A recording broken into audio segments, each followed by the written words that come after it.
Então, o nosso estudo de hoje está no capítulo 10 do Livro dos Espíritos de Allan Kardec, né? Intitulado Lei de Liberdade. E o título do nosso estudo é Liberdade, como usá-la?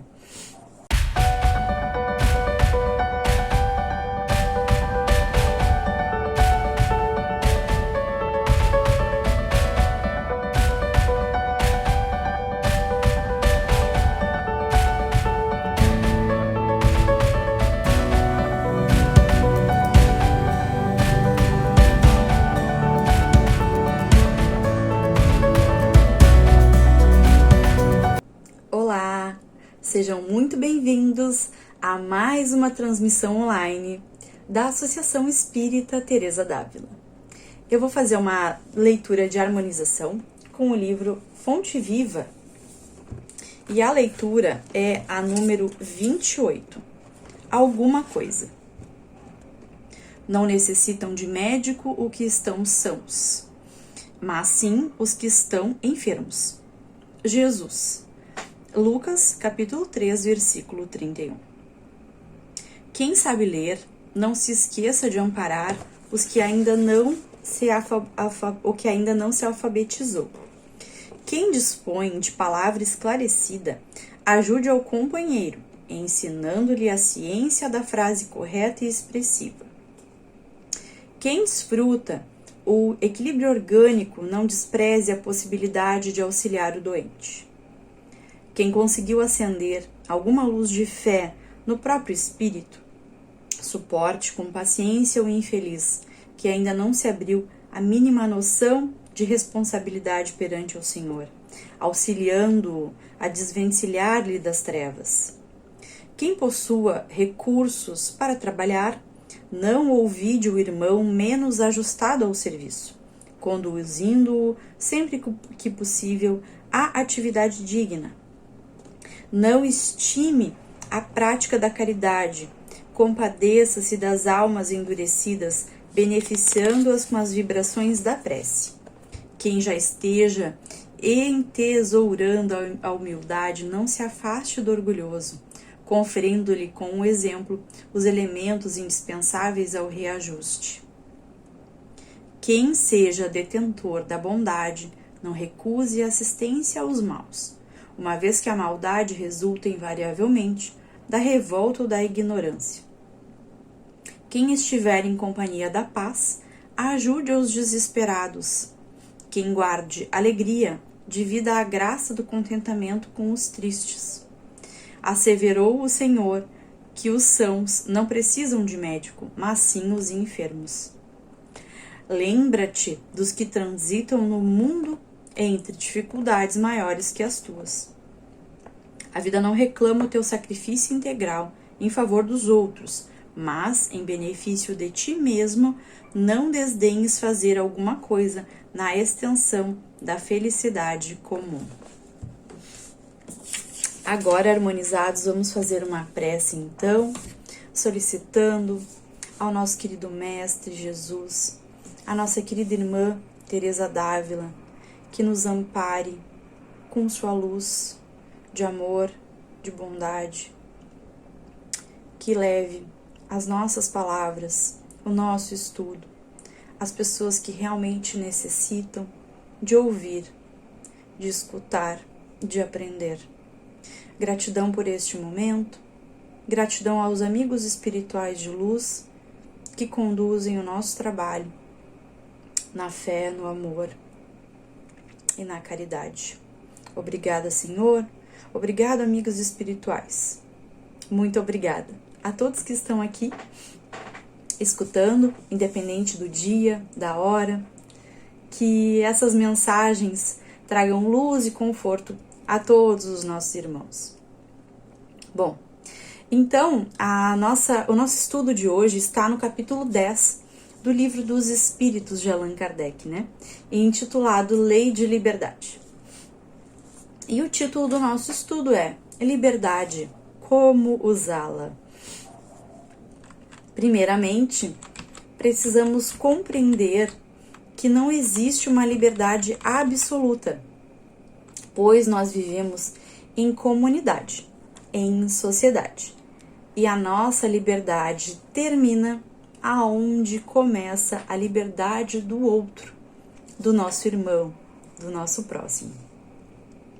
Em uma convivência em sociedade, temos direitos e deveres. Então, a liberdade que possuímos é um direito natural e precisamos respeitar o nosso irmão e esperamos que o nosso irmão nos respeite também. A liberdade absoluta só existiria se fôssemos seres totalmente solitários, sem nenhuma pessoa ao nosso redor. Se fôssemos um ermitão no deserto. Se fôssemos, porém o fato de sermos seres sociais também é um fator de evolução, pois sem ter pessoas ao nosso redor, não teríamos tantas oportunidades de aprendizado. A lei de sociedade também é uma lei para a nossa evolução. Exercemos liberdade de escolhas para nossas vidas, no seguinte aspecto: escolhemos o que vamos comer, o que lemos, o que vamos vestir, como será a nossa aparência, o que consumimos, como nos comunicamos, qual religião seguimos. Esse é o nosso livre-arbítrio, do qual falarei na sequência.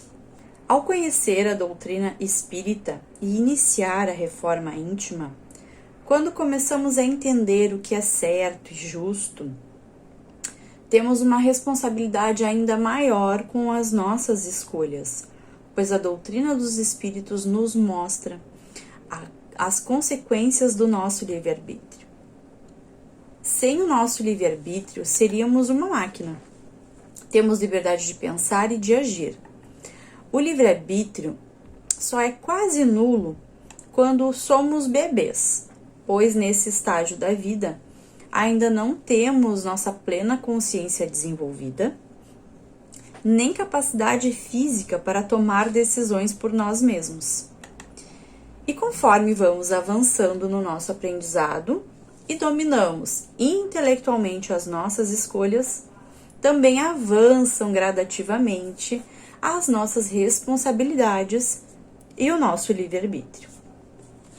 Enquanto estamos encarnados, vivendo as nossas experiências na matéria e fazendo as nossas escolhas, já estamos desenhando nossas vidas futuras.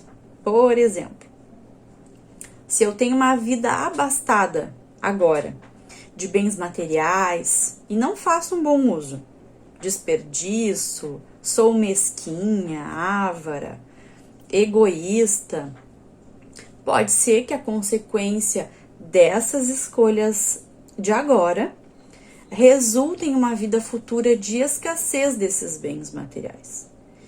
E esse resultado, a finalidade dele é que eu consiga desenvolver melhor meus sentimentos de humildade e bondade. Quando me falta o bem material, quando eu tenho falta do básico, a necessidade talvez me obrigue a evoluir moralmente nesse sentido.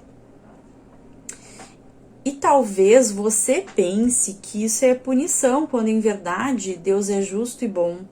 E essa consequência, como um exemplo que estou passando aqui, é, na verdade, uma nova oportunidade de aprendizado. Essa lei de causa e efeito é resultado da liberdade de escolhas que fazemos enquanto estamos encarnados, sabendo que reencarnamos muitas e muitas vezes para que o nosso espírito evolua com essas inúmeras experiências na matéria. Sendo assim, podemos refletir sobre a vida que temos hoje, nessa oportunidade. Refletir sobre as pessoas ao nosso redor, sobre as oportunidades de aprendizado que elas nos proporcionam, sobre as oportunidades de aprendizado que o nosso trabalho, por exemplo, nos proporciona. A nossa família talvez seja a nossa maior escola, digamos assim.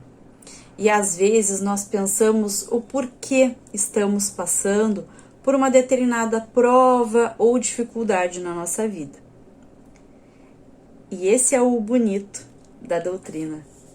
Ela nos explica, a gente tem um entendimento do porquê. Se refletirmos um pouquinho, temos entendimento do porquê passamos por determinadas coisas. E a doutrina nos ensina isso, que pedimos por isso para evoluir. Pedimos para passar por tais dificuldades a fim de desenvolvermos os nossos melhores sentimentos, a fim de evoluirmos como espíritos imortais que somos. E por isso, meus queridos irmãos, precisamos entender e virar essa chave de ver as dificuldades como oportunidades reais de aprendizado. Quando falamos de livre-arbítrio, temos muitas questões que nos deparamos, né? Como, por exemplo, se o espírito já possui uma predisposição ao erro, isso afeta a sua liberdade? Os espíritos nos indicam que as predisposições instintivas, que porventura a gente tenha, podem até solicitar ao espírito para atos repreensíveis. Porém, não há arrebatamento irresistível quando se tem vontade de resistir. Ou seja, temos liberdade de agir sobre as nossas más tendências. Também não compreendemos determinados acontecimentos que acontecem na nossa sociedade. Vemos pessoas que passam por inúmeros sofrimentos, parece que a felicidade nunca está na vida delas. E isso pode ser que sejam provas pelas quais a pessoa precisa realmente atravessar para a sua evolução. E a morte, vocês podem estar se perguntando, não é? Quando o indivíduo escapa dela, isso significa que Deus permitiu que o indivíduo passasse ileso para seu próprio aprendizado. Talvez para dar mais valor à vida e vê-la de forma diferente. Entenda que não há desencarne fora do tempo, a não ser pelo suicídio, de forma direta ou indireta. Mas o que estamos falando aqui é sobre a nossa liberdade. O homem não é fatalmente conduzido ao mal. Os atos que ele pratica não estão antecipadamente escritos. Os crimes que ele comete não são uma sentença do seu destino, ou seja, mesmo que estejamos inseridos em meio social propenso ao arrastamento, ao mal, a más escolhas, nós temos poder de escolha e decisão. Temos liberdade de agir. E por fim perguntamos, liberdade, como usá-la? Conhecendo a doutrina espírita, refletindo sobre a nossa experiência, sobre a nossa existência, nossas dificuldades e extraindo dessas reflexões os nossos aprendizados, que são constantes em nossas vidas. Respeitando o próximo, nossos irmãos, amar a Deus sobre todas as coisas e ao próximo como a nós mesmos. Como escreveu Kardec no Evangelho segundo o Espiritismo, no capítulo 15, fora da caridade não há salvação. Ou seja, precisamos aprender a amar, a ser justos, bons, caridosos com nós mesmos e com nossos irmãos. A prática da caridade nos ajuda a evoluir, nos ajuda a entender que fazer melhores escolhas para nós resulta em uma vida futura ainda mais plena. A prática da caridade nos ajuda a evoluir. Deus é infinitamente justo e bom e nos dá infinitas oportunidades de evoluirmos. Que nós possamos, então, queridos irmãos, usar a nossa liberdade de escolhas da melhor forma, com amor, caridade, com clareza e discernimento do que é verdadeiramente bom, não só para o nosso momento atual, mas para a nossa vida futura. Que Deus abençoe a todos, obrigada pela companhia e até breve.